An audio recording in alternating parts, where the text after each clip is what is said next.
हम नापाक हैं क्या? हम मुसलमान हैं, हम देंगे। ये कलेक्टर की बात करते हैं। अरे कलेक्टर, अरे इतना कलेक्टर करते हैं। अरे जो सीनियर अफसर होगा, क्या वो सरकारी अफसर नहीं होगा क्या? अरे आपको कोई नहीं मानने वाला। अब आपके चुंगल से मिनॉरिटी निकल जाएगी, याद रखना। अरे सुनिए, अरे आपके पास अब मुसलमान नहीं रहने वाला, वो वक्त चला गया, अब वो चला गया। अरे श्री गुलाम अली जी, श्री गुलाम अली जी। शुक्रिया डिप्टी चेयरमैन सर। मैं आज इस मौजूद ईवान में बिल 2025 अमेंडमेंट हमायत में खड़ा हुआ। मैं सिर्फ एक बिल की हमायत में नहीं, बल्कि एक कदीम अमानत को दोबारा इसकी असल रूह के साथ जिंदा करने की कोशिश के साथ दे रहा हूं। वक्त इस्लाम में सिर्फ एक कानूनी रिफॉर्म नहीं है, बल्कि एक स्पिरिचुअल माहदा है अल्लाह से और इसके बंदों की भलाई के लिए। कुरान में चौथे पारे में लन तनालुल बिर्रा हत्ता तुनफिकू मिम्मा तुहिब्बून, तुम नेकी के बुलंद दर्जे को नहीं पा सकते जब तक अपनी पसंदीदा चीजों में से खर्च ना करोगे। यही वो रूह है जिस पर वक़्फ़ कायम होता है।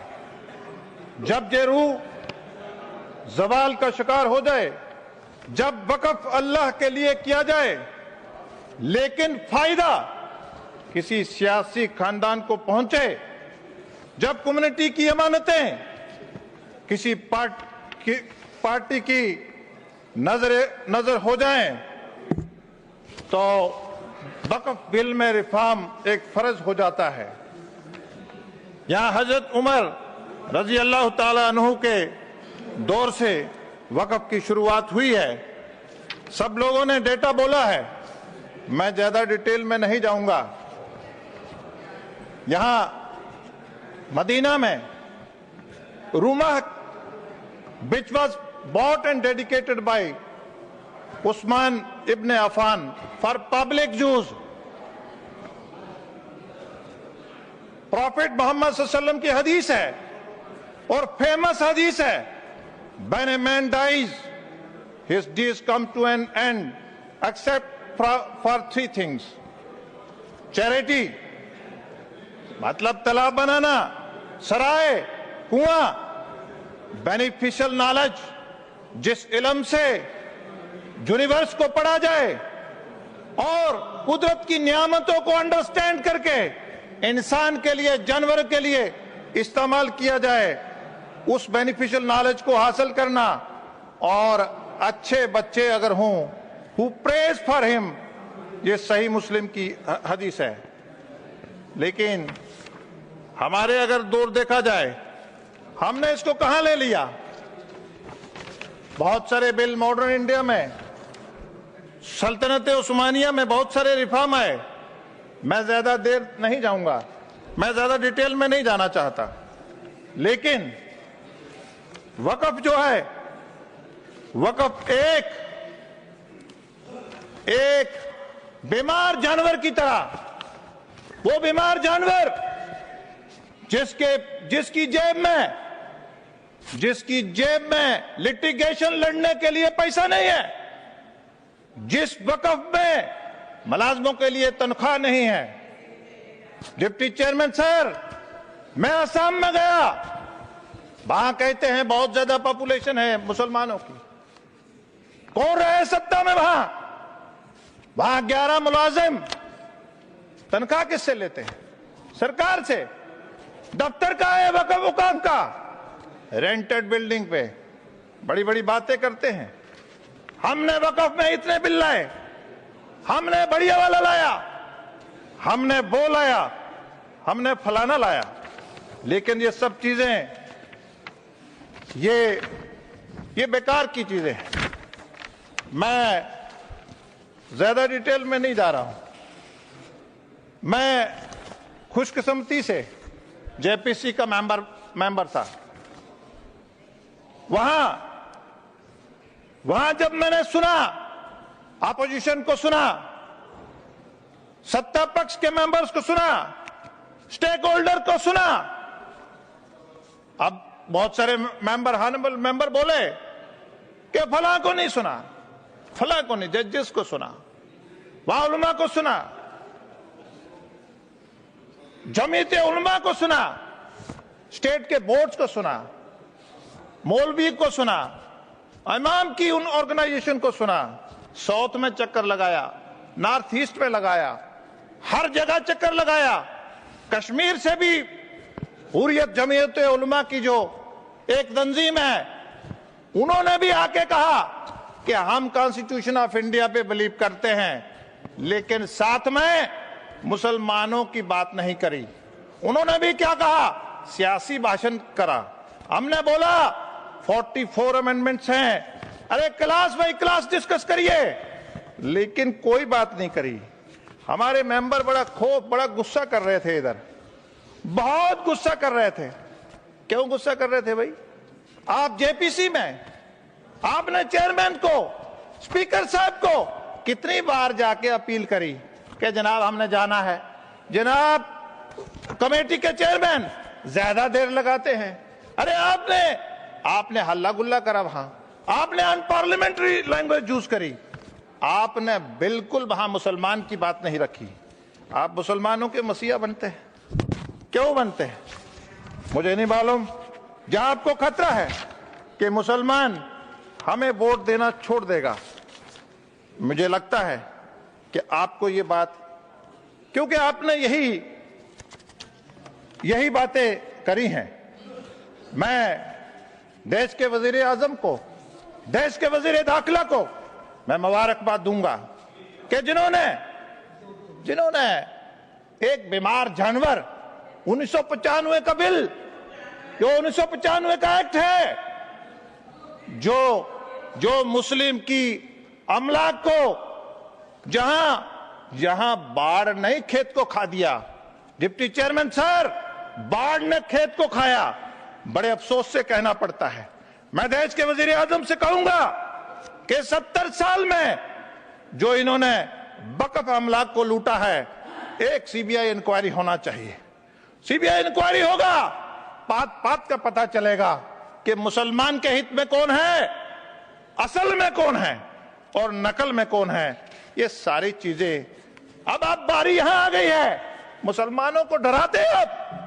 अरे जुड़ने दीजिए मेन स्ट्रीम से। अभी हमारे ऑनरेबल मेंबर कह रहे थे, बड़े सीनियर, मैं इज्जत करता हूं, मैं इज्जत की नजर से उनको सलाम करता हूं, हमेशा मिलते हैं। लेकिन जब हमारे एक फाजल दोस्त बोल रहे थे कि मुसलमानों को माफिया से जोड़ा, मुसलमानों को डॉन से जोड़ा, मुसलमानों को बैकवर्डनेस से जोड़ा, मुसलमानों को अनपढ़ता से जोड़ा, मुसलमानों को अब तो 90 के बाद टेररिस्ट से जोड़ रहे हैं। कौन था 70 साल सत्ता में? अरे मेरी बात सुनिए, आपने भारत को तोड़ा। आपने भारत को इसलिए तोड़ा कि आपके जहन में, आपके डीएनए में मुसलमान के लिए मोहब्बत कहां से आ गई? कहां से अगर होती तो आप उस वक्त मुल्क को नहीं बांटते, आप नहीं बांटते। अभी आपने बाद में उनको स्टीरियोटाइप, उनको डराया, उनको मेन स्ट्रीम से डिरेल करा, उनको देश के उनके सेक्रीफाइसेस थे देश की आजादी के लिए, लेकिन उनको चौक चौराहे में उनकी डिस्कशन को बंद किया। आपने किया सारा, आप ही हिसाब देंगे। आज दुनिया आप मैं में है, आज दुनिया हम में है। भारतीय जनता पार्टी हम में आ चुकी है। जरा मैं और हम में फर्क है, 1000 साल लगता है। आप सफर करिएगा। मैं कल एक लोकसभा की डिबेट सुन रहा था। मैं मेंबर का, बहुत सीनियर मेंबर है, उनको मुसलमानों ने बहुत वोट दिए हैं और मेंबर पार्लियामेंट भी भेजे हैं, यहां भी भेजे हैं, वहां भी भेजे हैं। लेकिन देखिए 80%, 90% उन्होंने अपनी स्पीच में कोई मुसलमान की वक्फ में तरमीम की कोई बात नहीं करी। उन्होंने हंसा, उन्होंने नोटबंदी का बात किया, कोई किसान का इधर उधर का बात करा, कोई मतलब उन्होंने मुसलमान को उसके लिए टाइम नहीं, इससे उनको नियत होता है कि उन्होंने वोट ले लिया, मुसलमानों ने यहां भेज दिया, लेकिन बात नहीं करी। एक और बड़ी पार्टी रीजनल पार्टी है, कांग्रेस से निकली है, वो क्या कहते हैं, हिंदू जो हैं वो इंग्लिश उसको मानते हैं, इंग्लिश कानून को मानते हैं, और मुस्लिम जो है प्रॉफिट सल्लल्लाहु अलैहि वसल्लम को। अरे मुसलमान, भारत के मुसलमान के लिए आप इतनी साजिश रच रहे हैं कि उन्होंने क्या बोला, अरे मुसलमान जिस देश में रहता है ना, हिब्बुल बतने निस्बल ईमान, अरे उस देश से मोहब्बत करता है, मुसलमान कभी गद्दारी नहीं करता। आपके सामने मैं और कुछ चीजें रखना चाहूंगा। आज हम मुसलमान का वोट लेते हैं, लेकिन वर्किंग कमेटी में हम मुसलमानों की वेलफेयर के लिए डिस्कशन को अफोर्ड नहीं कर सकते। क्यों नहीं कांग्रेस अफोर्ड कर सकती? इसलिए अरे नरेंद्र मोदी जी से सीखिए, हैदराबाद में अपनी वर्किंग कमेटी में बोलते हैं मुसलमान के एक हाथ में कुरान होना चाहिए, दूसरे में कंप्यूटर होना चाहिए। आपको क्या तकलीफ है? अगर मुसलमान स्टार्टअप स्टैंड अप के जरिए विकसित भारत में मोदी जी का साथ देना चाहता है, दुनिया की सबसे अजीम ताकत बनना चाहता है, आप क्यों उसको बैकवर्ड रखना चाहते हैं? आप, मुझे मालूम नहीं कि आप उससे जुल्म क्यों करते हैं।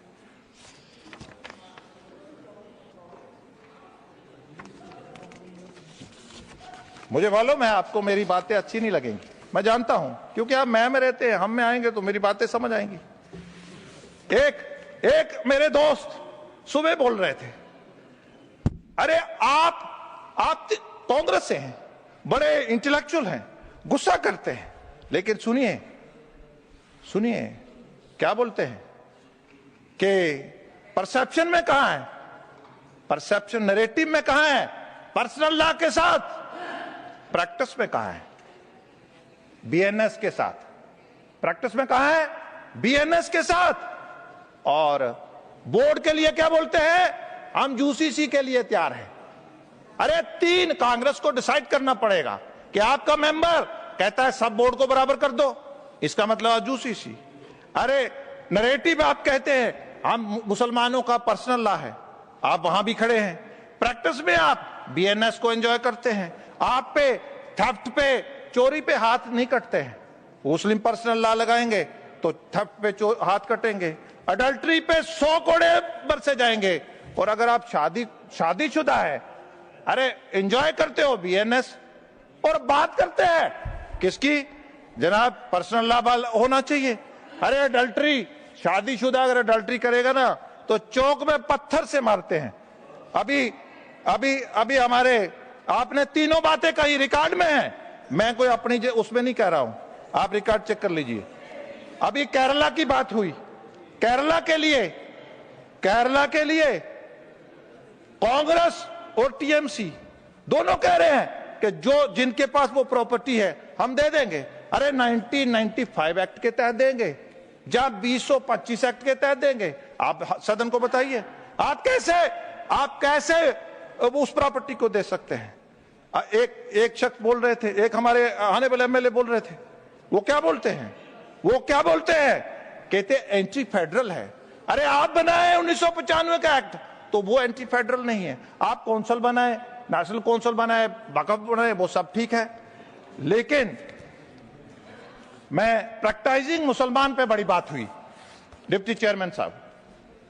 अरे इस्लाम को समझने के लिए एक बातन और एक जाहिरी इबादत होती है। एक साइड आप बोलते हैं कि वक्फ में इस्लाम को समझने वाला होना चाहिए, आपका दबाव है हमारे ऊपर कि इस्लाम को समझने वाला, और जब हमारे मिनॉरिटी मिनिस्टर जब हम लेजिस्लेशन लेके आते हैं कि उसको प्रैक्टिसिंग, अरे एक साइड आप बोलते हैं कि उसको इस्लाम का नॉलेज होना चाहिए, दूसरी साइड हम प्रैक्टिसिंग मुसलमान रखते हैं। आप कहते हैं अरे उसको पॉइज को, अरे पाकी को वो कैसे समझेगा? अरे वक्फ की उसको पवित्रता को कैसे समझेगा? चेयरमैन साहब, इनकी समझ में कैसे आएगा? ये मैं की दुनिया में रहते हैं, कैसे समझेंगे? ये कलेक्टर की बात करते हैं। अरे कलेक्टर, अरे इतना कलेक्टर करते हैं।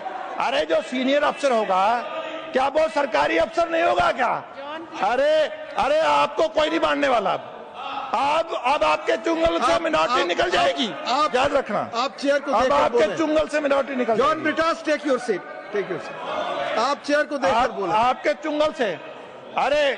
अरे मुसलमानों, आपने एक साजिश के तहत आपने ऐसी सेक्शंस लाई, कैसी सेक्शन लाई जिसके लिए वक़्फ़ बदनाम हो, जिसके लिए मुसलमान बदनाम हो, जिसके लिए वक़्फ़ की पवित्रता खत्म हो। हम क्यों बड़े भाई की प्रॉपर्टी पे कब्जा करेंगे? हम नापाक हैं क्या? हम मुसलमान हैं, हम उसकी प्रॉपर्टी नहीं कब्जा करेंगे। आप चाहते हैं उनकी प्रॉपर्टी कब्जा करें, हम नहीं करेंगे, हम नहीं करेंगे। आपने ऐसी सेक्शन साजिश के तहत डाली, हम क्यों झंडा गाड़ेंगे वक़्फ़ का? हम क्यों गाड़ें किसी की प्रॉपर्टी पे?